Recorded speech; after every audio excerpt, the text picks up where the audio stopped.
ચાલો પહેલા ટોપિકમાં કઈ ડાઉટ ભણાવ્યો હતો એમાં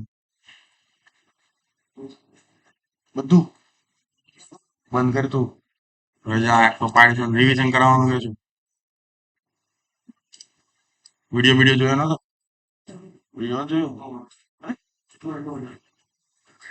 તો મારે રિવિઝન કરાવો તો રિવિઝન કરાવો તો એટલે રિવિઝન કરાવવાનું આજ જોઈ છે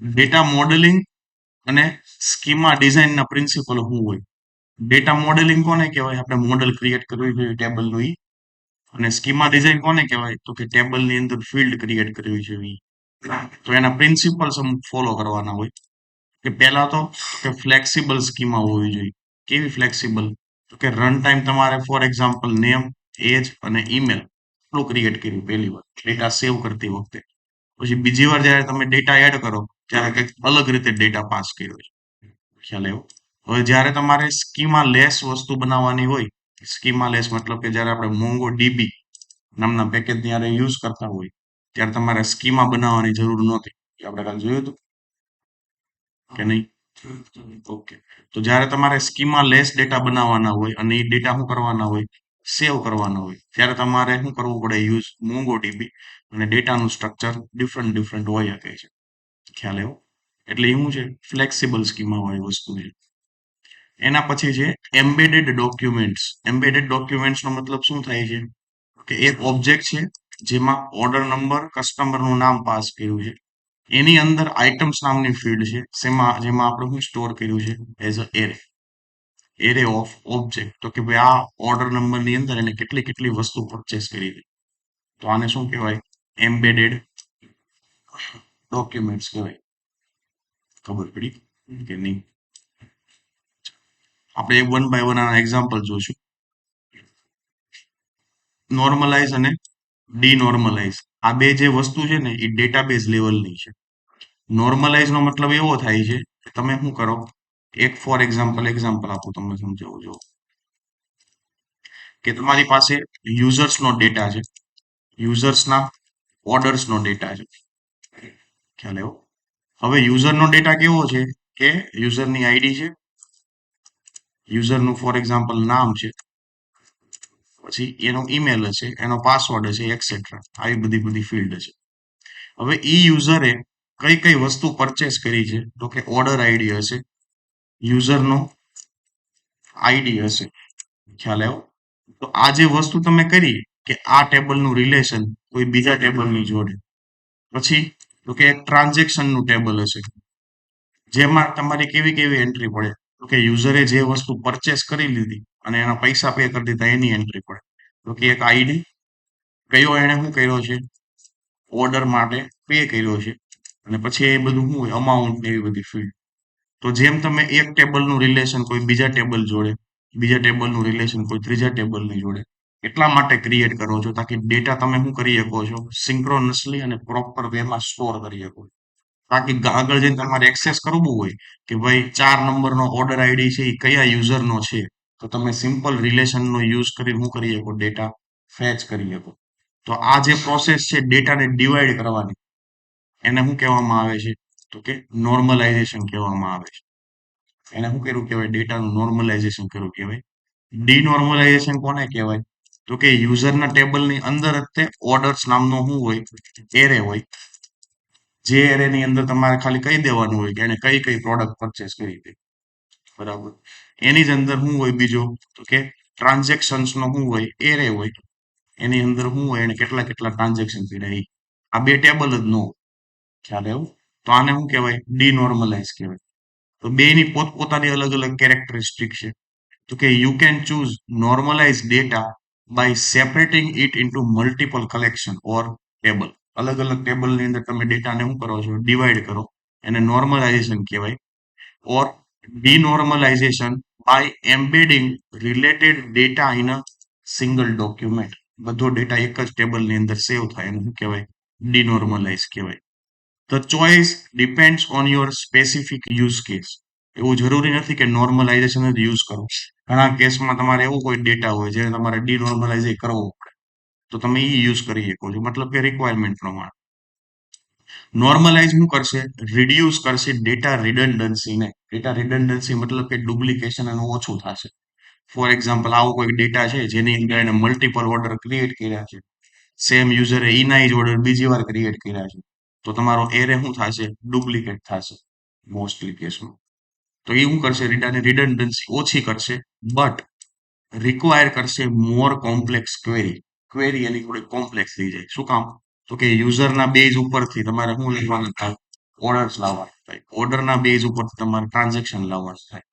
હવે કોઈ રિવર્સ કીધું હોય કે ભાઈ આ ટ્રાન્ઝેક્શન કયા યુઝરે કર્યું છે, ખ્યાલ આવ્યો? તો તમારે પહેલા ઓર્ડર નો ટ્રાન્ઝેક્શન જે છે એની ઉપરથી ઓર્ડર આઈડી લાવવાનું, ઓર્ડરનો ડેટા ઉપરથી યુઝર આઈડી ગેટ કરીને કોનું રિલેશન લાવવાનું? યુઝર છે. એટલે થોડુંક ડેટાની ક્વેરી શું થઈ જાય છે? કોમ્પ્લિકેટેડ થઈ જાય છે. ક્યારે? તો કે નોર્મલાઇઝ યુઝ કર્યું હોય ત્યારે. ખ્યાલ આવ્યો? હવે ડિનોર્મલાઇઝ નો કેસ, તો કે સિમ્પ્લિફાય કરે છે ક્વેરીને. ક્વેરી એકદમ સિમ્પલ બનશે કેમ કે એક જ ઓબ્જેક્ટની અંદર બધો શું છે? ડેટા છે. The expense of potential data duplication. ત્યાં તમારો ડેટા ડુપ્લિકેટ થવાનો ચાન્સ વધારે રહેશે. આ શું છે? પોતપોતાની કેરેક્ટરિસ્ટિક. આમાં તમારી ક્વેરી સિમ્પલ બનશે, ડેટા ડુપ્લિકેટ થશે. ક્વેરી થોડી કોમ્પ્લેક્સ બનશે, પણ શું થશે પ્રોબ્લેમ બીજો? તો કે તમારી ક્વેરી કોમ્પ્લેક્સ બનશે. ખબર પડી? ડિનોર્મલાઇઝેશનના ઘણા બધા લેવલ હોય, લેવલ 1, લેવલ 2, લેવલ 3. તો એ તમે જ્યારે ડીપમાં ડેટાબેઝ સ્ટ્રક્ચર ભણો ને ત્યારે વધારે આઈડિયા આવે. બાકી આટલી વસ્તુ યાદ રાખવી જરૂરી છે. ઇન્ડેક્સિંગ કોને કહેવાય? જોયું તો આપણે આગળ. કોને કહેવાય ઇન્ડેક્સ?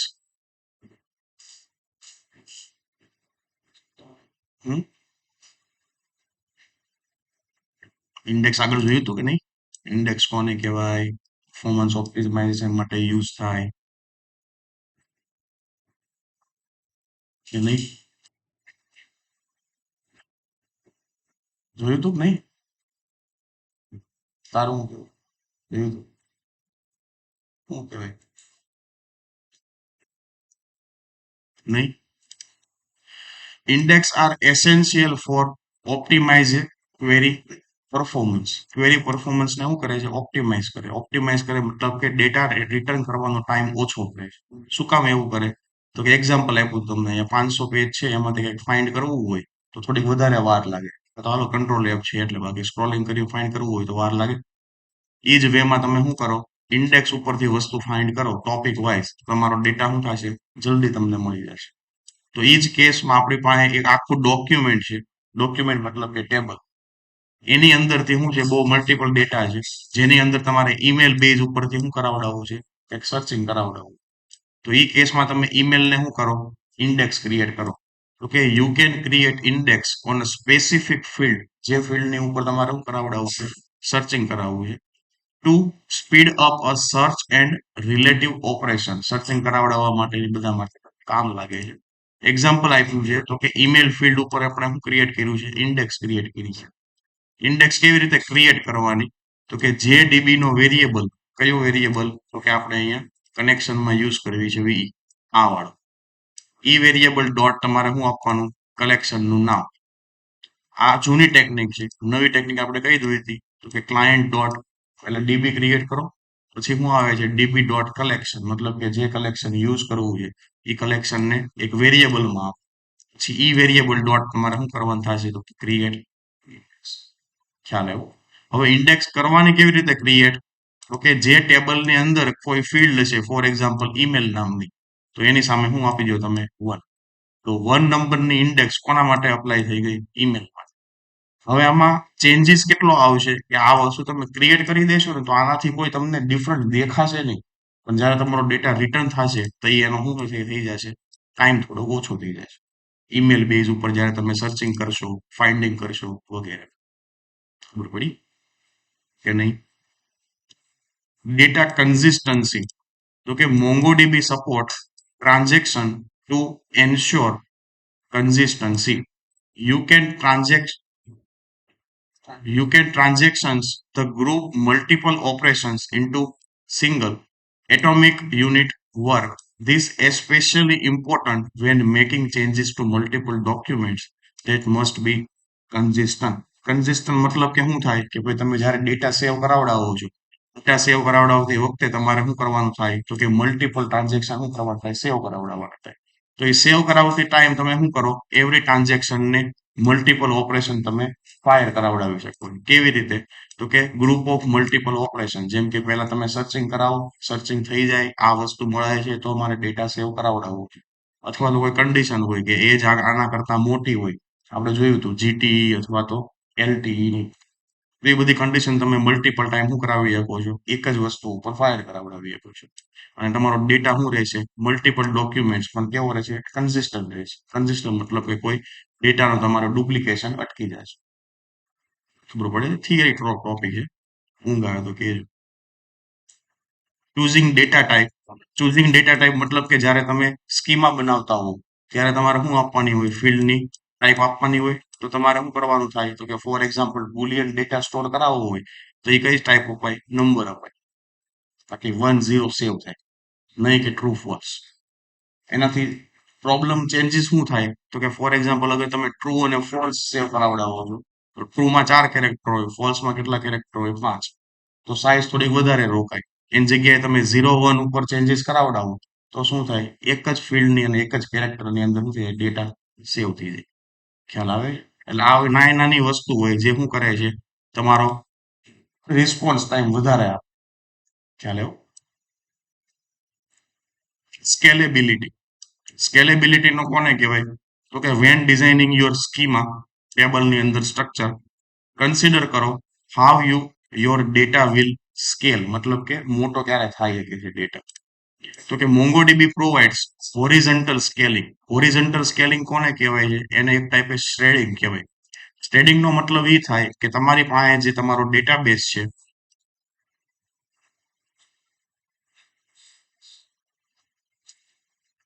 જે ડેટાબેઝ અત્યારે ક્યારે હોસ્ટ છે આ યુઆરએલ ઉપર હોસ્ટ છે તો એ જ ડેટાબેઝ મલ્ટિપલ સર્વરની અંદર શું કરી દો હોસ્ટ કરી દો અને એનું એક રેપ્લિકા બનાવો. આગળ જઈને ટોપિક આવશે રેપ્લિકા બનાવવાનો. એનો મતલબ શું થાય તો કે મલ્ટિપલ ડેટાબેઝ અલગ અલગ સર્વરની અંદર સેવ છે. પહેલા તમે ટ્રાય કરો પહેલા સર્વરમાંથી ડેટા લાવવાની અગર ઇન કેસ કંઈક પ્રોબ્લેમ થાય છે તો એ ઓટોમેટિક શું કરશે બીજા સર્વર પાસે જાજે ત્યાંથી ડેટા લઈ આવશે. ખ્યાલ આવ્યો તો આને હોરિઝોન્ટલ સ્કેલિંગ કહેવાય કે એનો મતલબ શું છે તો કે distribute data across the multiple server જે અલગ અલગ સર્વર છે એની ઉપર શું કરો ડેટાબેઝને સેવ કરાવડાવો allowing your application to handle increased load. આ પાછું શું આવી ગયું લોડ બેલેન્સિંગ આવી ગયું. લોડ બેલેન્સિંગ કેવી રીતે હતું તો કે મલ્ટિપલ સર્વર તમે શું કર્યા હોય પરચેસ કર્યા હોય રન ટાઈમ તમારે જ્યારે ફોર એક્ઝામ્પલ એક સર્વરની અંદર સાઇઝ વધી જાય છે ઓટોમેટિક બીજું સર્વર ક્રિએટ થઈ જાય. જોયું તું ને આ લોડ બેલેન્સિંગ ને એવું બધું ખ્યાલ છે ને કે ઉપરથી જાય છે બધું આખું કે ચાલો બીજું આવ્યું છે એક્ઝામ્પલ ઈ કોમર્સમાં ડેટા મોડેલિંગ કેવી રીતે કરાય. એક એક્ઝામ્પલ છે normal for example user create કરેલો છે જેની અંદર આ કેવો ડેટા કહેવાય જુઓ તો ઓર્ડર્સની અંદર આઈડી આપ્યા છે અને પછી ઈ આઈડી ક્યાં છે તો કે અહીંયા છે. તો આને કઈ ટાઈપનો ડેટા કહેવાય નોર્મલાઇઝ કહેવાય કે ડિનોર્મલાઇઝ કહેવાય નોર્મલાઇઝ કહેવાય ને કેમ કે રિલેશન એને ઊંધું આપ્યું છે. નકર કેવું હોય અહીંયા યુઝર આઈડી હોય સિંગલ સિંગલ ઓર્ડર માટે અહીંયા એને શું આપ્યું છે મલ્ટિપલ ઓર્ડર આઈડી ઓર્ડર્સ નામના એરેની અંદર આપી દીધું છે. ડેટા ક્રિએટ કેવી રીતે કર્યો છે આઈડી છે યુઝર નેમ છે ઈમેલ છે ઈ યુઝરે કેટલા કેટલા ઓર્ડર ક્રિએટ કર્યા બરાબર એ બધા ડાયરેક્ટ અહીંયા આઈડી એડ કરાવી દીધા છે અને ઈ જ બધા પર્ટિક્યુલર ઓર્ડર ક્યાં છે તો કે અહીંયા છે. તો કે ઓર્ડર નંબર છે આઈએસઓ ડેટ છે એમાં અમાઉન્ટ કેટલું હતું હવે ઈ ઓર્ડરની અંદર કેટલી કેટલી પ્રોડક્ટ્સ હતી તો આ ઓબ્જેક્ટ માટે આ જે વસ્તુ કરી છે એ પાછી ડિનોર્મલાઇઝ કહેવાય. શું કામ તો કે એક જ ઓબ્જેક્ટની અંદર મલ્ટિપલ આઇટમ્સ ડાયરેક્ટ સ્ટોર કરાવી દીધી છે નકર તમે અહીંયા શું કરી શકો પ્રોડક્ટના આઈડી આપી શકો આઇટમ્સની અંદર અને એ ડેટા તમારો ક્યાં પાછું નાખી શકો પ્રોડક્ટ્સ નામના અલગથી ટેબલની અંદર. ખ્યાલ આવ્યો. આ નોર્મલ એક્ઝામ્પલ છે જ્યારે તમારે યુઝ કરવાનું થાય તે આવું કંઈક ક્રિએટ કરે. ચાલો હવે ક્વેરી અને ફિલ્ટરિંગ કરવાના છે ડેટા મતલબ કે એમાંથી કંઈક સર્ચ કરવાનું હશે ફાઇન્ડ કરવાનું હશે એવી બધી વસ્તુ. પહેલું છે બેઝિક ક્વેરી કેવી રીતે લખાય લગભગ તમે બધા યુઝ કર્યું જ છે. કયું? ફાઇન્ડ નામનું ફંક્શન. ખાલી ફાઇન્ડ નામનું ફંક્શન લખવું હોય અંદર કોઈ કન્ડિશનની વગર તો આ શું રિટર્ન કરે? બધા ડેટા. ખ્યાલ છે? ચાલો. એના પછી છે ફિલ્ટરિંગ ધ ડોક્યુમેન્ટ્સ. એક્ઝામ્પલ આવું જોયું હતું કાલે આપણે, તો કે જેની એજ ગ્રેટર દેન કેવી હોય 30, એવા ડેટા શું કરશે? આ રિટર્ન કરશે. કરાવવું પડશે રિપીટ આ વસ્તુ કે ચાલશે? કોડ. એના પછી સ્ટેટસ ગોતવાનું છે, જેનું નોટ ઇઝ ઇક્વલ ટુ શું હોય? Inactive status. ખ્યાલ આવ્યો? હવે આવે છે લોજિકલ ઓપરેટર. લોજિકલ ઓપરેટર કેટલા હોય જાવાસ્ક્રિપ્ટમાં? 3. યાદ છે? એન્ડ ઓર અને નોટ. એન્ડ શું કરશે? બે કન્ડિશન મારી હશે, એ બે કન્ડિશન એક્ઝિક્યુટ થતી હશે એવો જ ડેટા શું કરશે? રિટર્ન કરશે. ઓર શું કરશે? બે માંથી કોઈ બી એક કન્ડિશન સાચી પડતી હોય એવો ડેટા રિટર્ન કરી દેશે. નોટ શું કરશે? એની સિવાયના ડેટા રિટર્ન કરશે. ખ્યાલ એવું? ચાલો. હવે ફોર એક્ઝામ્પલ આપણા પાસે ડેટા છે અહીંયા.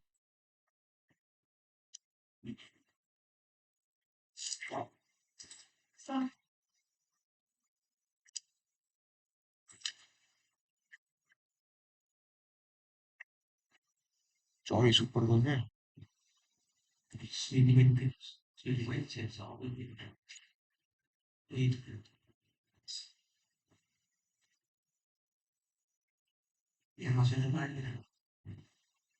છે આ?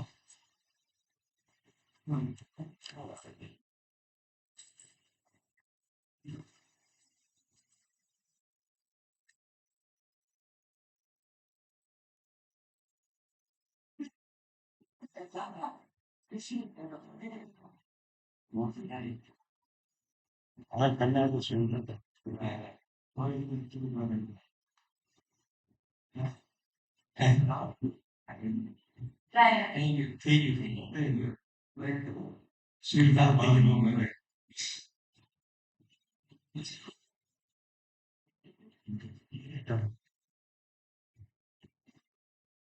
પવન તો બંધ થઈ ગયો ને?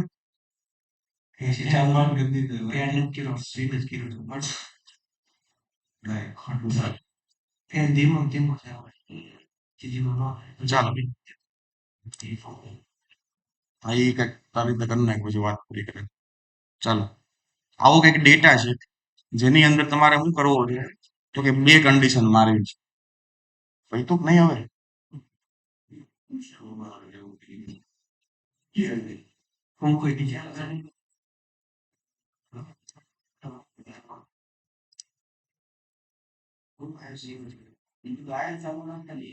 બંધ થઈ ગયું છે પણ ઘડી કઈ વાંધો રહેવા દો ભાઈ હાથ.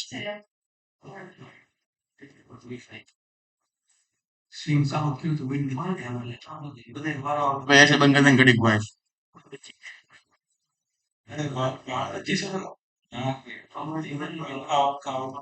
ટેમ્પરેચર વધારે દે, એક કામ કર 26 ઉપર લઈ જાય એટલે હાલી દે.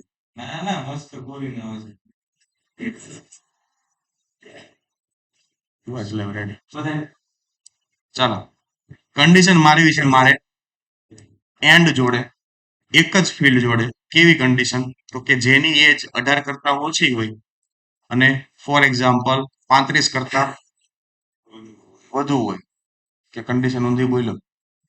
18 કરતા મોટી હોય અને 35 કરતા નાની હોય. આવી રેન્જના મારે શું જોઈએ છે? ડેટા જોઈએ છે.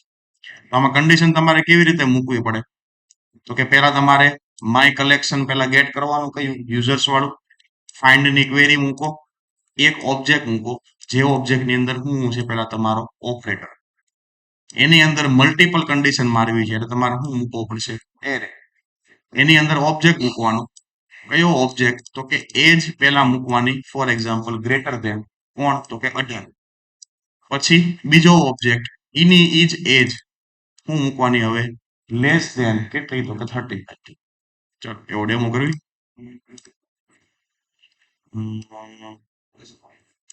અહીંયા મૂકવું પડશે ને. તો કે જે કલેક્શન માંથી તમારે શું કરવું છે? ફાઇન્ડ કરવું છે. જો ફાઇન્ડ ની પછી ઘણી બધી ક્વેરી આવે છે. Find one and delete, find one and replace, find one and update, find by ID. એની ઘણા બધા તમારા ફંક્શન આવશે. જેમ જેમ આવશે એમ આપણે જોતા જઈશું.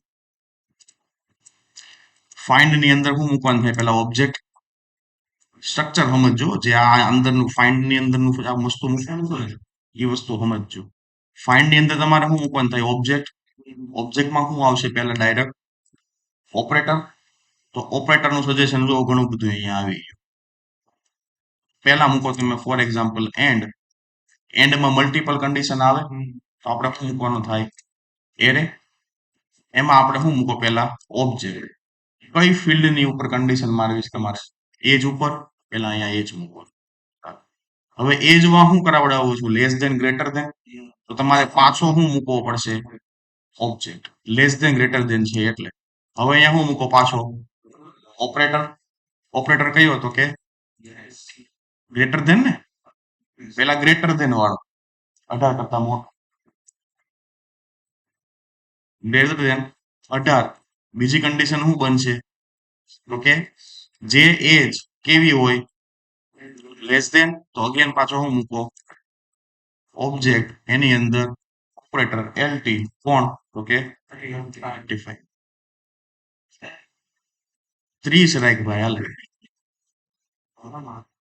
હે, તમારે ડાયનામિક જ બનાવવાનું હોય કે ભાઈ રન ટાઈમ તમારે આ બે એજ અથવા તો ક્યાંથી લાવો? પોસ્ટમેન માંથી લાવો, અહીંયા મૂકો, એવી બધી વસ્તુ.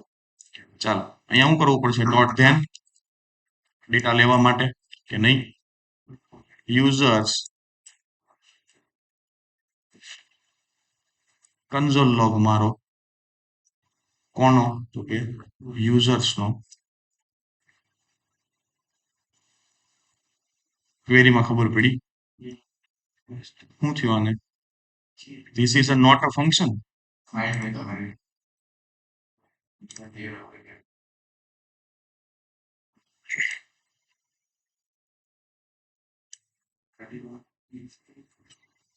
ધ્યાન ન મળે તો હું એક વેરિયેબલમાં લેવા પડશે.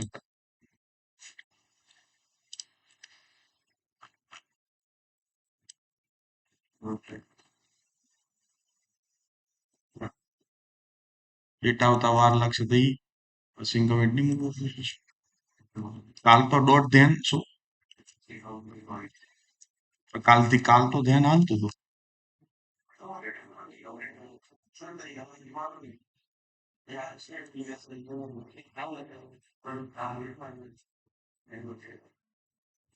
ચલો ડેટા કહેવાય. ક્વેરી બરાબર છે.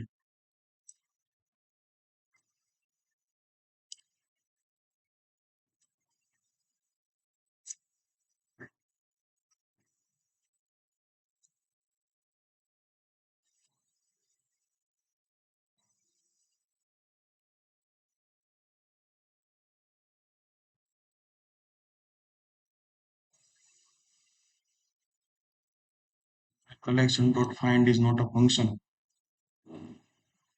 My database એની અંદર users નામનું છે ફંક્શન છે. લોચો ક્યાં પડે છે તો આ?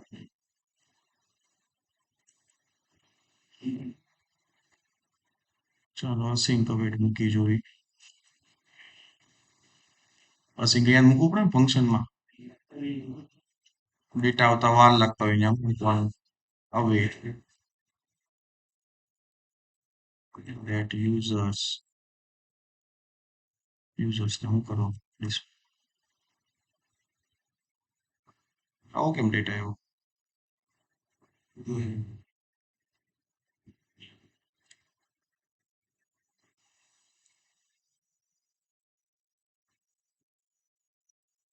ખાલી યુઝર્સ ડોટ ફાઇન્ડ કરવી તો શું આવે છે? કન્ડિશન કાઢી નાખવી તો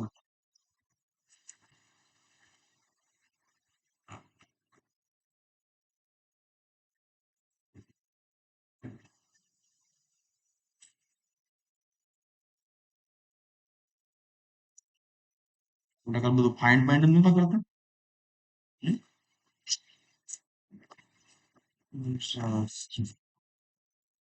console log users.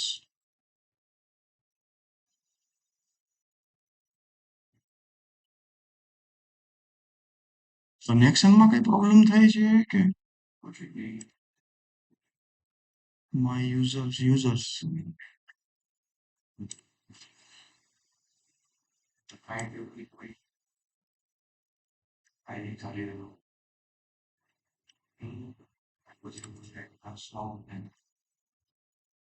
Two array તો એ તો બરાબર પણ ડોટ ડોટ ધ્યાન તો આલવું જોઈએ ને પાછું એમ. ઓકે ઓકે તો ઓલામાં આપણે એવું જ નહોતું કર્યું એમ ને ડેટા આવ્યા પછી ડોટ ટુ એરે કાલે આપણે ક્યાં ટુ એરે કર્યું હતું એ જ ને આ કઈ વાંધો નહીં હાલે ચાલો ડેટા આવ્યો એ ચેક કરો આપણે જે કન્ડિશન મારી હતી જેમ કે ગ્રેટર ધેન 18 હોવું જોઈએ લેસ ધેન શું હોવું જોઈએ 30 હોવું જોઈએ તો જે ડેટા આવ્યા ફોર એક્ઝામ્પલ કેટલા આવ્યા છે 3 4 આવ્યા છે ને 3 આવ્યા છે બધાની એજ કેવી છે એ રેન્જની વચ્ચે છે ખ્યાલ આવ્યો તો આ ટાઈપની વસ્તુ તમે શું કરી શકશો એન્ડ કન્ડિશનમાં યુઝ કરી શકશો હવે ફોર એક્ઝામ્પલ તમારે નોટ કન્ડિશન વાપરવી હોય તો કે આ રેન્જની ડેટા સિવાયના ડેટા જોઈએ તમારે અહીંયા શું ખાલી લખવાનું નોટ કન્ડિશન તો તમે રન ટાઈમ તમારી રીતે ચેન્જ કરી શકો ખ્યાલ આવ્યો આપણે ખાલી ઓપરેટર જોવાનું છે અહીંયા શું છે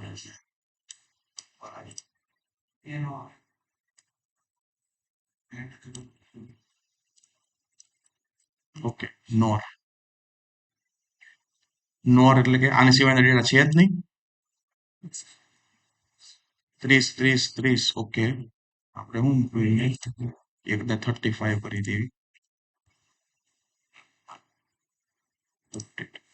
ચાલો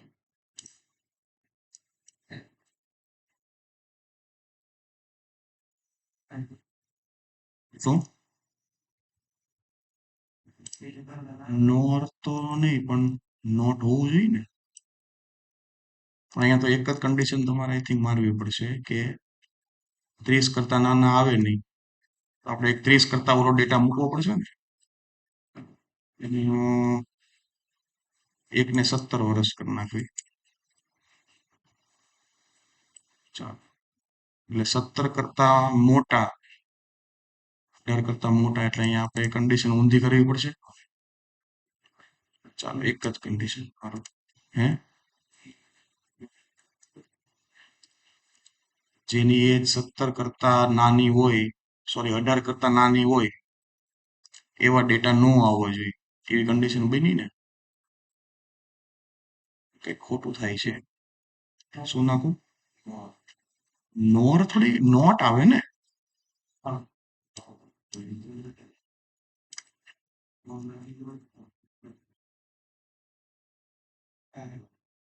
જેની એજ લેસ ધેન 18 નો હોય ઓકે 18 થી નોટ આવ્યા અને બીજું મૂકવી આપણે જેની એજ બીજી તો કે 35 કરતા ગ્રેટર ધેન વાળું તો કે ફોર એક્ઝામ્પલ 30 તો ગ્રેટર ધેન 30 તો એ 30 આવી ગયા કેમ કે ઉપરની કન્ડિશન સાચી પડી અને 18 કરતા ઓછા જ ન આવ્યા કેમ કે બીજી કન્ડિશન છે ચાલો એક કન્ડિશન ઉપર તમે શું મારું ઇક્વલ ઇક્વલ તો આપણે માર્યું જ નથી પણ તો 30 નો આવવા જોઈએ એની કન્ડિશન ઉપરની સાચી પડે છે એટલે ચાલો અહીંયા આવશે બીજું ઓર વાળું ઓરમાં શું થાય 18 કરતા નાના વાળા આવશે 18 સોરી 30 કરતા મોટા વાળા આવશે 18 થી લઈને 30 ની રેન્જમાં ડેટા નહીં આવે કે અહીં આવી ગયા બધું આવી ગયું બધું આવી ગયું ચાલો અહીંયા ફોર એક્ઝામ્પલ તમે ગ્રેટર ધેન મૂકો કે લેસ ધેન મૂકો થાય હું બે માંથી કોઈ એક કન્ડિશન તમારી સાચી ચાલો ખ્યાલ આવ્યો કે નહીં કે ન ખબર પડી શું થઈ ગયું આમાં સમજાવું પરિસ્થિતિ ચાલો નોર વાળી કન્ડિશનમાં આપણે શું કર્યું હતું તો કે અત્યારે પહેલા તમે એક કન્ડિશન મારો તો કે જેનો ડેટા ગ્રેટર ધેન શું હોય 18 હોય એવો ડેટા નહીં આવે કે આવશે નહીં આવે ને જોવો તો શું થયું? 18 કરતા મોટી વસ્તુ નો આવી, કઈ આવી? નાની આવી. તો કયો ડેટા આવ્યો? 17 વાળો. મતલબ કે ફિલ્ટર ની અંદર તમે નોટ ઇઝ ઇક્વલ જે કન્ડિશન મારો છો ઈ. હવે આની અંદર ફોર એક્ઝામ્પલ મલ્ટિપલ કન્ડિશન હોય, તો કે એક નોર વાળી આ અને બીજી નોટ વાળી કઈ? તો કે એક લેસ ધેન વાળી મૂકવી. લેસ ધેન ફોર એક્ઝામ્પલ કેટલા? તો કે 30. તો હવે કેટલા ડેટા આવ્યા? Blank array. આનું રીઝન શું થાય? કેમ કે આપણને પેલા આની અંદરથી કેટલા ડેટા મળતા હતા? એક જ, જે કયો હતો? 17 એજ વાળો હતો. અને ઈ જ કન્ડિશન પાછી કોની ઉપર લાગી? કે 17 લેસ ધેન 30 ઉપર. એટલે બે કન્ડિશન તમારી એક્ઝિક્યુટ થાય, એટલે બે માંથી એકય ડેટા રિટર્ન ન થયો. એના પછી બીજી ઓર વાળી કન્ડિશન. તો ઓર વાળી કન્ડિશનમાં શું થશે? બે માંથી એક વસ્તુ સાચી પડતી હશે, એ ડેટા આવી જાય. તો 17 કરતા ઓછા, સોરી, 17 કરતા એક વધારે વાળા આવશે અને 30 કરતા ઓછા વાળા આવશે. તો 30 કરતા ઓછા વાળામાં કોણ પાછો આવી જાય? 17 વાળો આવી જાય. એટલે શું થઈ ગયું? બધા ડેટા અહીંયા તમને રિટર્ન મળશે. 17 વાળો તે 30 વાળો છે અને 35 વાળો છે. ખ્યાલ આવ્યો? તમારે જે બેઝ ઉપર તમારે ડેટા ફાઇન્ડિંગ કરાવડાવવા હોય, એ બેઝ ઉપર તમારે શું મૂકવાની થાય અહીંયા? કન્ડિશન. કયા 30 વાળા? હા,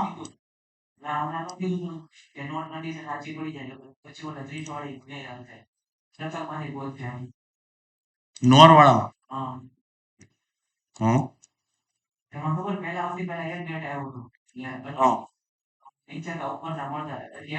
અચ્છા, આ સિંગલ હતું ત્યારનું કહેશો ને? હં.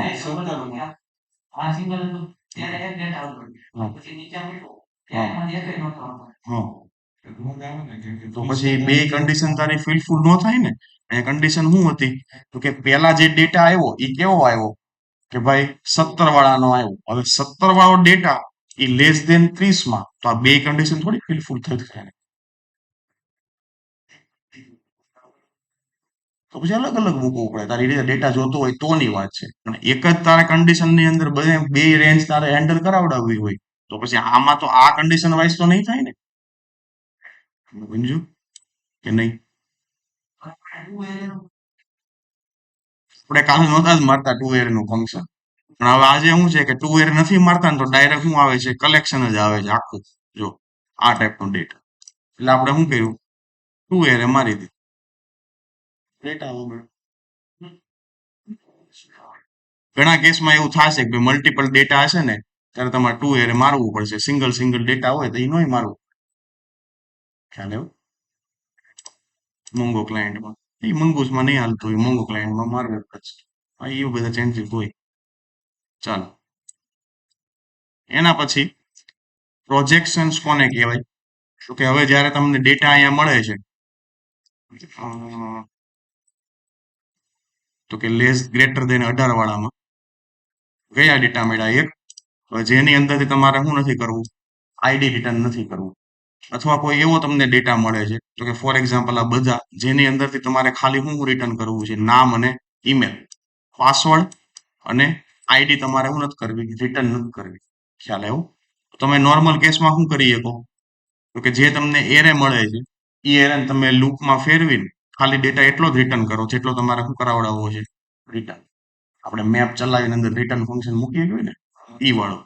તો ઈ કરવામાં પ્રોબ્લેમ શું થાય? તો કે પહેલા એક તો ડેટા ફાઇન્ડ કરવામાં ટાઈમ લાગશે, પછી પાછો લૂપ ચલાવવામાં ટાઈમ લાગશે. તો એના માટે શું કરવાનું થાય? તો કે ક્વેરીની અંદરથી જ તે એવો કંઈક કોડ લખવાનો, જે કોડ આપણને શું કરીને આપશે? તો કે ડેટા એ પ્રમાણે રિટર્ન કરીને આપશે. હવે આ ફાઇન્ડ નામનું ફંક્શન શું કે બ્લેન્ક ઓબ્જેક્ટ મૂકવું એટલે બધો ડેટા રિટર્ન કરી દેશે. હવે એ બધા ડેટાની અંદરથી આપણે ખાલી નામ જોઈએ છે, તો નામની સામે શું મૂકો? 1. એજ જોતી છે તો એજ ની સામે શું મૂકો? 1. હવે અંડરસ્કોર આઈડી નથી જોતી તો હું મૂકી દઉં 0. એટલે જે ડેટા તમારો રિટર્ન થશે અહીંયા ચેક કરો કોમા કરીને. તો કે હું આપણે રિટર્નમાં જોઈએ છીએ? એક તો નામ જોઈએ છે, તો નેમની સામે 1 મૂકો. પછી ઈમેલ જોઈએ છે એનો, તો ઈમેલની સામે શું મૂકો? 1 મૂકો. અંડરસ્કોર આઈડી આપણે જોતું નથી તો એની સામે શું મૂકો? 0. પાસવર્ડ આપણે નથી જોતો તો એની સામે શું મૂકો? 0. એજ જોઈએ છે તો એજની સામે શું મૂકી દો? સેવ કરો. ડેટા જો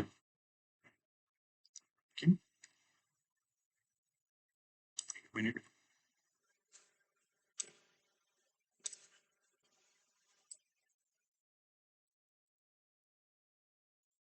કેમ આમ કરે છે આમ?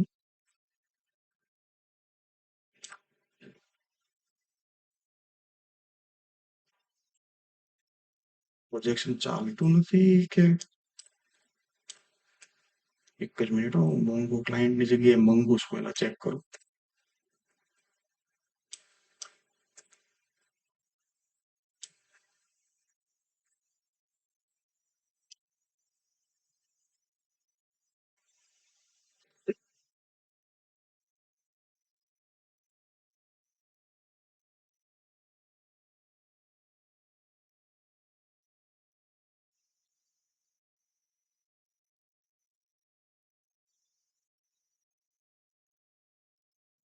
Dot, for example, users dot find as an object. Then users user dot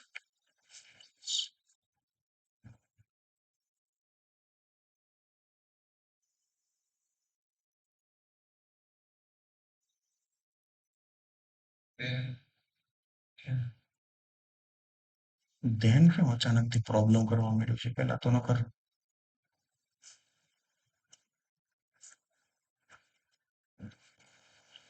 આપણે મોડલ ક્રિએટ કરી લેવી.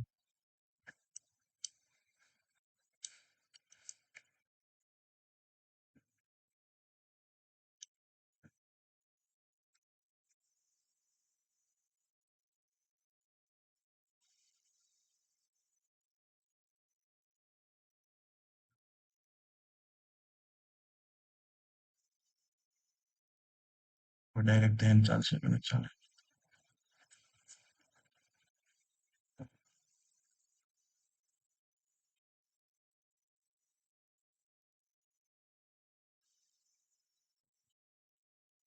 હમ બીજું આવી ગયું છે.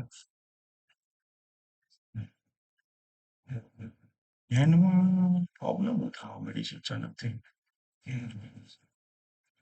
Wait.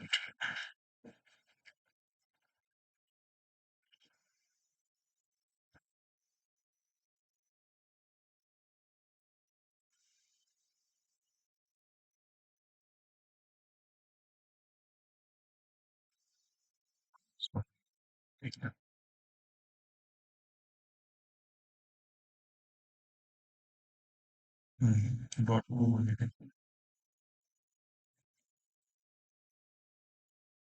તો આ બધી વસ્તુ પેલા જોતી નહીં તો અચાનકથી કેમ પાછું હલવા મળ્યું એમ? કઈ નહીં ચેક કરી લેવી.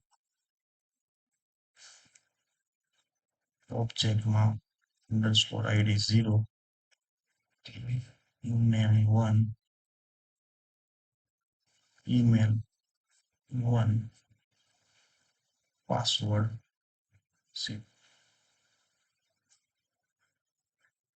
કેમ પ્રોજેક્શન ચાલતું નથી?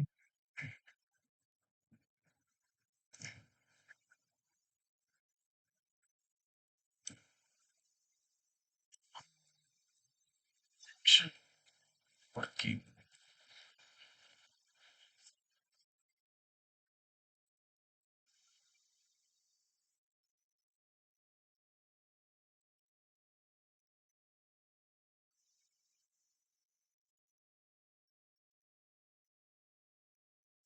underscore ID 0 dot 2 array.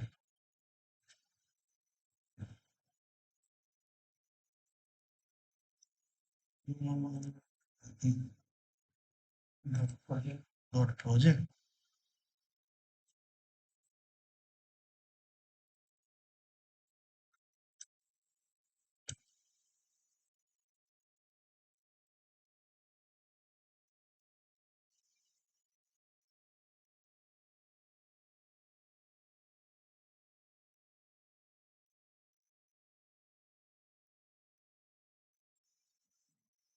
Find the end countries title 1 section.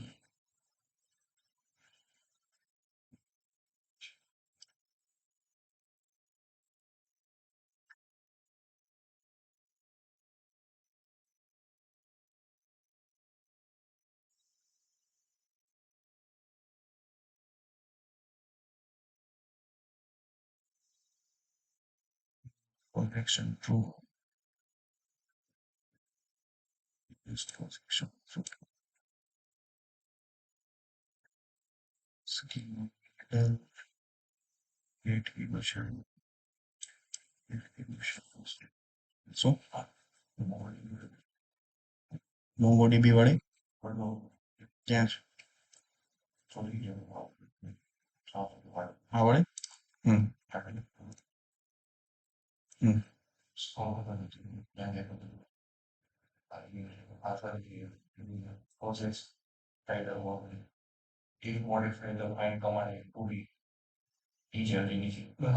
Hmm if I modify the find command to be find ની અંદર projections નો એડ check કે અહીંયાના કેસમાં તો પ્રોજેક્શન એઝ અ ફંક્શન ની જેમ યુઝ થાય છે. બે વસ્તુમાંથી એક કરી જોઈએ આપણે. એઝ અ પ્રોજેક્શન એની અંદર પાછો ઓબ્જેક્ટ અને આખાને પાછળને ઓબ્જેક્ટ.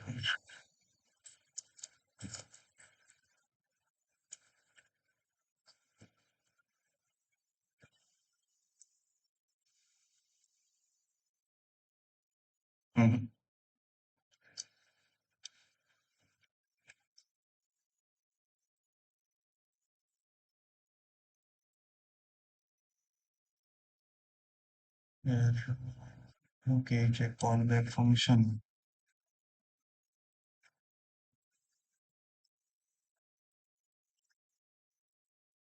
Projection નામનું ફંક્શન યુઝ કરીએ એવી.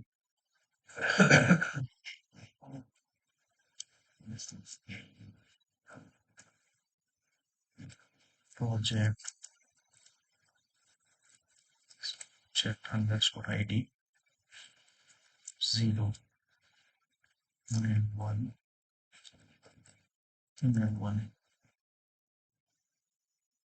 sort 0 h1 પ્રોજેક્શનમાં ના પાડે છે.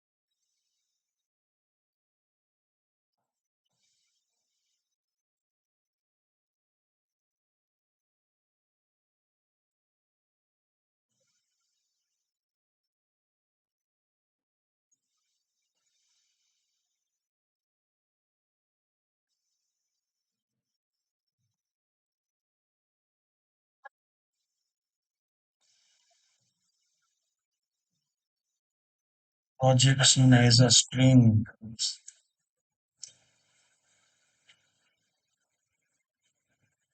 Dot select only function.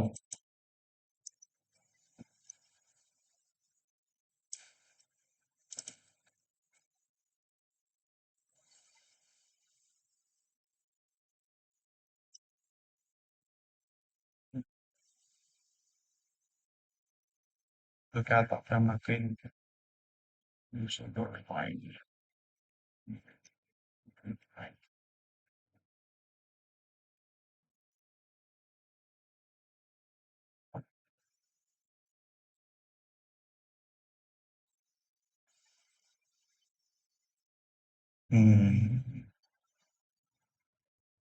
પેલા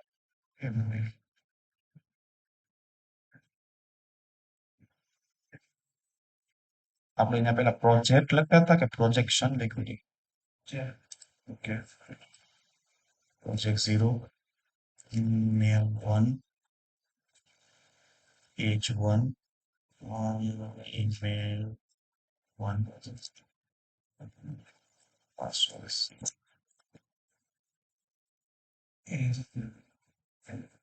અરે રહી જાય છે મિત્રો, એ ક્યાં શું છે?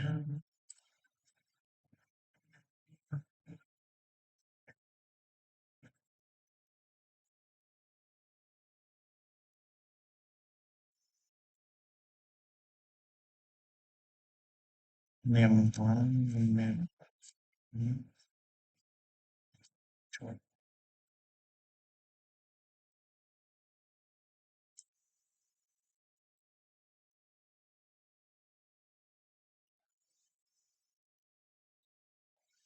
H1 email વન ઈમેલ જ છે ને ઓકે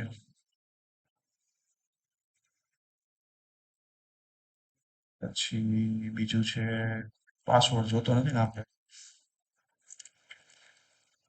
કઈટું નામ એજ ઈમેલ ઓકે તો એ પ્રમાણે ચાલ્યું પણ ઇન કેસ મારે આઈડી ન જોતી હોય આઈડીમાં હું ઝીરો પાસ કરું છું ત્યારે પ્રોબ્લેમ થઈ શકે કે password as a zero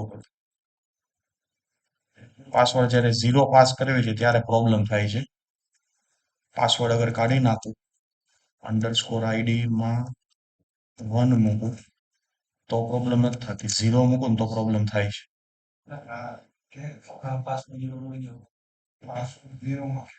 password ઝીરોમાં થયું છે એ રીતે પાસવર્ડ વન મૂકું તો પ્રોબ્લેમ નથી થતી પણ પાસવર્ડ ઝીરોમાં પ્રોબ્લેમ થાય છે એવું ન હોવું જોઈએ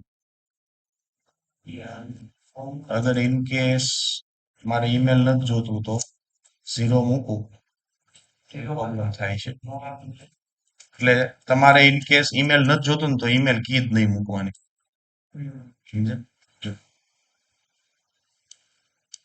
યુઝ શું કરવું પડશે તો કે પહેલા તમારે કલેક્શન નો વેરિયેબલ ડોટ ફાઇન્ડ આની અંદર તમારે કોઈ કન્ડિશન મારવી હોય તો પહેલા કન્ડિશન મારી દો પછી બીજો શું મૂકો ઓબ્જેક્ટ મૂકો ઓબ્જેક્ટમાં ડાયરેક્ટ આવું પેલા નહોતું મૂકવું પડતું ડાયરેક્ટ તમે આ જ મૂકી શકતા હતા નેમ કી આ તે બરાબર હવે પ્રોજેક્શન નામનો શું આવી ગયો છે કી આવી ગઈ છે એની સામે તમારે ઓબ્જેક્ટ મૂકવાનો અને ઈ ઓબ્જેક્ટમાં ખાલી ધ્યાન શું રાખવાનું કે જ્યારે અંડરસ્કોર આઈડી તમારે જોતી હોય તો અંડરસ્કોર આઈડી સપોઝ કે વન મૂકો તો તમને બધી અંડરસ્કોર આઈડી મળશે હવે અંડરસ્કોર આઈડી જોડે તમારે નામ જોઈએ છે તો નામને શું મૂકો વન તો તમને નામ મળશે હવે ઇન કેસ તમારે આઈડી નથી જોતી ખાલી હું જોઈએ છે નામ જોઈએ છે તો ખાલી હું મૂકો ઝીરો આઈડી ની સામે પણ એની સિવાયની ફિલ્ડમાં પ્રોબ્લેમ થાય છે જેમ કે આપણે શું મૂકવી કે ફોર એક્ઝામ્પલ એક પાસવર્ડ મૂકો વન તો પાસવર્ડ આવી ગયો હવે ઇન કેસ નથી જતો તો ઝીરો મૂકશો ને તો પ્રોબ્લેમ થાય છે તો તમારે આનું સોલ્યુશન શું કરવાનું પાસવર્ડ નથી જોતો તો પાસવર્ડ નામની કી ઓબ્જેક્ટમાં નહીં મૂકવાની ખ્યાલ આવ્યો ચાલો એજ જોઈ છે તો એજ ને હું મૂકી દો જોડે વન એટલે આ રીતે તમે પ્રોજેક્શન નો યુઝ હું કામ કરી શકશો તો કે પર્ટિક્યુલરલી કલેક્શન ની અંદરથી જેટલી જેટલી ફીલ્ડ તમારે જોતી હોય એટલી ફીલ્ડ તમારે શું કરાવડાવી છે રિટર્ન કરાવડાવી છે એની સિવાયની નહીં ઓલી સિલેક્ટ ની ક્વેરી આવે ખ્યાલ છે સિલેક્ટ ની ક્વેરી નો એસક્યુએલ ક્વેરી એ કેવી બને તો કે સિલેક્ટ તમે સ્ટાર કરો તો બધી ફિલ્ડ આવી જાય આની અંદર તમે શું કરો ફોર એક્ઝામ્પલ ફ્રોમ ટેબલ નું નામ હોય તો કે યુઝર્સ આવું કરો એટલે બધી ફિલ્ડ આવી ગઈ હવે તમારે પર્ટિક્યુલરલી કેટલી કેટલી ફિલ્ડ જોઈએ છે નેમ કોમા એચ તો આ બે જ આપશે તો આન જેવી ક્વેરી થઈ ખબર પડી આ એસક્યુએલ ની ક્વેરી છે મતલબમાં માય એસક્યુએલ ની બધું યુઝ કરતા હો ત્યારે આ તમારે ક્યારની મોંગોડીબી ની ક્વેરી એની જ વસ્તુ પણ થોડુંક લખવાની સ્ટાઇલ બદલી ગઈ ખબર પડી ચાલો આવડશે આ ટાઈપનું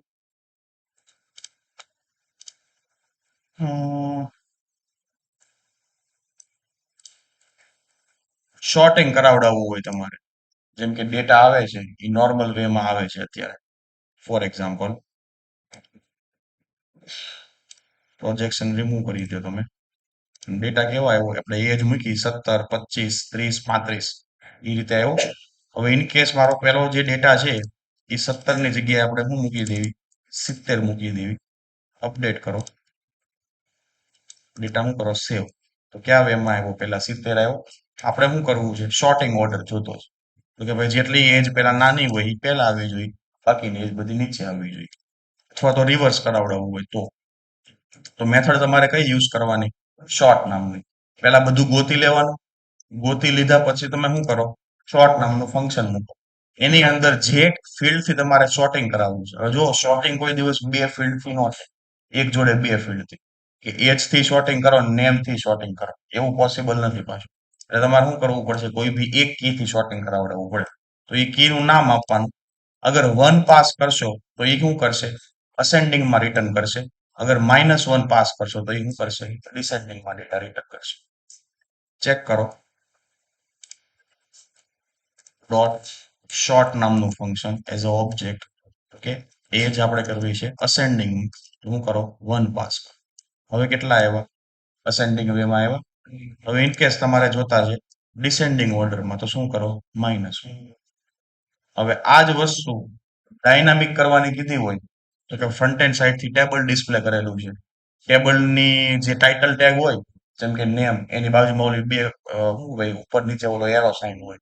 એકવાર ક્લિક કરો તો અસેન્ડિંગ થાય, એકવાર ક્લિક કરો તો ડિસેન્ડિંગ થાય. તો તમારે શું કરવાની હોય? આની એપીઆઈ કોલ કરવાની. ઈ એપીઆઈ માં તમારે શું પાસ કરવાનું હોય કે કયા કી થી તમારે એક તો શોર્ટિંગ કરવું છે અને કેવું શોર્ટિંગ કરવું છે. એ બે વસ્તુ તમે ફ્રન્ટ એન્ડ સાઈડ થી પાસ કરો એટલે અહીંયા શું થઈ જાય? ડાયનામિક. પહેલી વાર નેમ ઉપર ક્લિક કરો તો નેમનું શોર્ટિંગ થઈ જાય, એજ ઉપર ક્લિક કરો તો એજનું શોર્ટિંગ થઈ જાય. ખબર પડી કે નહીં? તો એ રીતે તમારે હેન્ડલ કરવાનું થાય. ચાલ, આવડશે? હવે ઇન કેસ આ શું થઈ ગયું? નંબર ના નામથી થઈ ગયું. હવે નેમ થી શોર્ટિંગ કરવાનું થાય તો કેવી રીતે આવશે? આઈડિયા ખરો કઈ?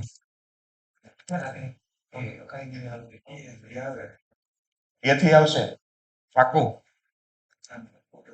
ખોટું ખોટું? આપણે એમ કરો, ટેસ્ટ ની જગ્યાએ હું આપી દો તો કે એબીસી આપી દો.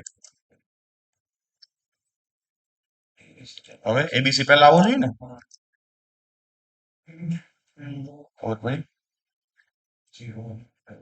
ચાલો, હવે અહીંયા -1 કરશો તો શું થશે?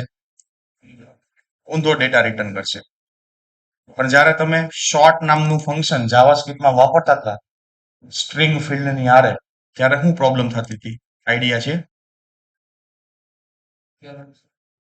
પહેલો અક્ષર જ લઈ સ્ટ્રિંગ થી શોર્ટિંગ જ ન કરે એ લોકો, લેન્થ થી કરતા. તમે ટ્રાય મારજો એકવાર. તમે ફોર એક્ઝામ્પલ શોર્ટિંગ કરાવડાવજો નેમ થી, અને પછી ઈ જ એરેની અંદર એજ હોય ને તો એનું શોર્ટિંગ કરાવડાવજો નંબર. કઈ રીતે રિટર્ન કરે છે? એમાં પ્રોબ્લેમ થશે. સ્ટ્રિંગ હશે ને તે પ્રોબ્લેમ કરશે. ખબર પડી? નંબરમાં વાંધો નહીં આવે એને બહુ. ચાલો, તો એવો પ્રોબ્લેમ અહીંયા શોર્ટ નામના ફંક્શનમાં તમને નહીં આવે. એના પછી લિમિટ અને સ્કીપ પેજિનેશન ની એપીઆઈ બનાવી હતી આપણે, સ્ટેટિક બનાવી હતી ને. હવે ડાયનામિકમાં શું કરવાનું થાય? તો કે જે તમારે કલેક્શન ની ઉપર ફાઇન્ડ કરવું છે, આગળ કન્ડિશન મારવી હોય તો કન્ડિશન, ન મારવી હોય તો બધો ડેટા. તમારે ખાલી 10 જ ડેટા જોઈએ 100 ડેટામાંથી, તો તમે શું મૂકો? લિમિટ નામનું ફંક્શન. લિમિટમાં હું પાસ કરી દો 10. જે લિમિટ તમને ક્યાંથી મળી હશે? પર પેજ નામના કી માંથી. આપણે એપીઆઈ બનાવી દે ને એમાંથી. પછી તો કે સ્કીપ કરો. સ્કીપ મતલબ કે કોણ? Page number. પહેલા નંબર માંથી જોઈએ છીએ, બીજા નંબર માંથી જોઈએ છીએ. તો અહીંયા તમારે લખવાનું હોય સ્કીપ, તો આ શું કરશે? પહેલા 5 રેકોર્ડ સ્કીપ કરી દેશે. ખબર પડી? 5 રેકોર્ડ સ્કીપ કર્યા પછી બીજા કેટલા આપશે? 10 રેકોર્ડ આપશે. એટલે આ વસ્તુ હેન્ડલિંગ કરીને તમે પેજિનેશન કરી શકો. પણ તમને એક પ્રોબ્લેમ નડશે. ક્યાં? સ્કીપમાં. કેવી રીતે કરશો? મને જરા કહેજો, પછી આપણે સોલ્યુશન કરશું. કે ન ખબર પડી હું બોલી ગયો ત્યારે. તમે સ્કીપમાં પેજ નંબર તો પાસ નહીં કરી શકો ને. અહીંયા તમારે રેકોર્ડ નંબર પાસ કરવા પડશે કે કેટલા રેકોર્ડ સ્કીપ મારવા છે. તો આ કાઉન્ટર કેવી રીતે લાવશો? ફોર એક્ઝામ્પલ પહેલું પેજ હોય તો સ્કીપ મારવા પડે. સારું, 0 થી ગણો. હાલો, 0 થી તમારે હોય તો સ્કીપ મારવા પડે.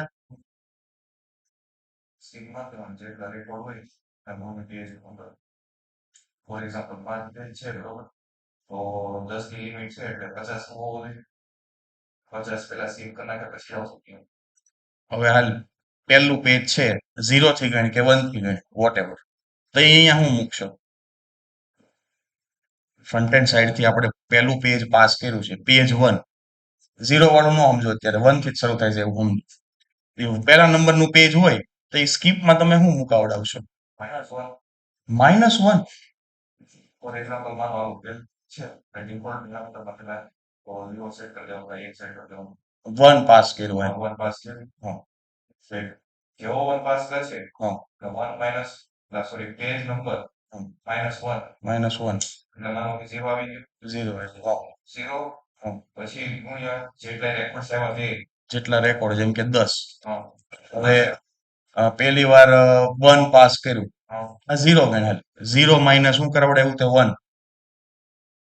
એક પાસ કરશે માનો એટલે 1 પાસ કર્યું ઓકે ચાલો એટલે એક આવશે એમાંથી માઇનસ કરવાનું -1 એટલે ફોર 0 એક્ઝામ્પલ 5 પાસ કરશે પેજ નંબર 5 તેમાંથી -1 એટલે 4 એના ગુણ્યા કેટલા ઈ હું સમજી ગયો હાલ પણ ઇન કેસ એને પેલા નંબરનો પાસ કર્યો તો તમે શું મુકાવડાવશો અહીંયા 0 હા ઓકે ઈ પ્રમાણે ચાલે હું એમ પૂછતો હતો. એ તો થઈ જાય હવે ફોર એક્ઝામ્પલ તમે 10 ડેટા પાસ કર્યા આપણે જે ઓલું પેજિનેશન નું લોજિક વાપર્યું હતું કે ભાઈ જેટલા ડેટા તમે ગેટ કરાવડાવવા છે એ પેલા અહીંયા મૂકો લિમિટમાં હવે ફોર એક્ઝામ્પલ 1 નંબરનું પેજ પાસ કર્યું તો 1 માઇનસ શું કરાવડાવો સોરી અહીંયા જે પર પેજ સોરી પેજ નંબર મૂક્યું હોય ઈ માઇનસ શું કરાવો પેલા 1 એટલે કેટલા આવશે પહેલી વાર માટે 0 0 મલ્ટીપ્લાય પાછા શું કરો 10 એટલે જવાબ કેટલો આવશે અહીંયા 0 તો જ્યારે પહેલો પેજ તમે ગેટ કરતા હશો તો એ તમારે સ્કીપ કરવાની જરૂર નથી લોજિક લાગી ગયું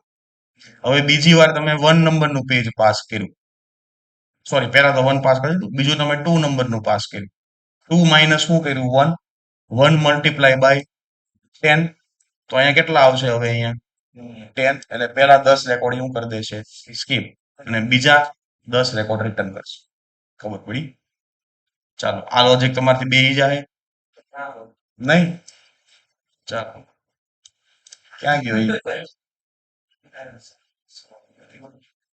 નહીં કઈ નહીં હાલો એ આપણે એપીઆઈ કાલ બનાવશું અત્યારે ખાલી તમારી પ્રેક્ટિસ કરી લ્યો રેગ્યુલર એક્સપ્રેશન માટે શું છે જેનું નામ જોન થી શરૂ થતું હોય આગળ કેરેટ મૂકી દેવાનું રેગ્યુલર એક્સપ્રેશન તો આવડે છે ને કે નહીં નહીં કોણ આવડે તને આવડે છે તું પેલા રજા પાડવાનું બંધ કર પછી આપણે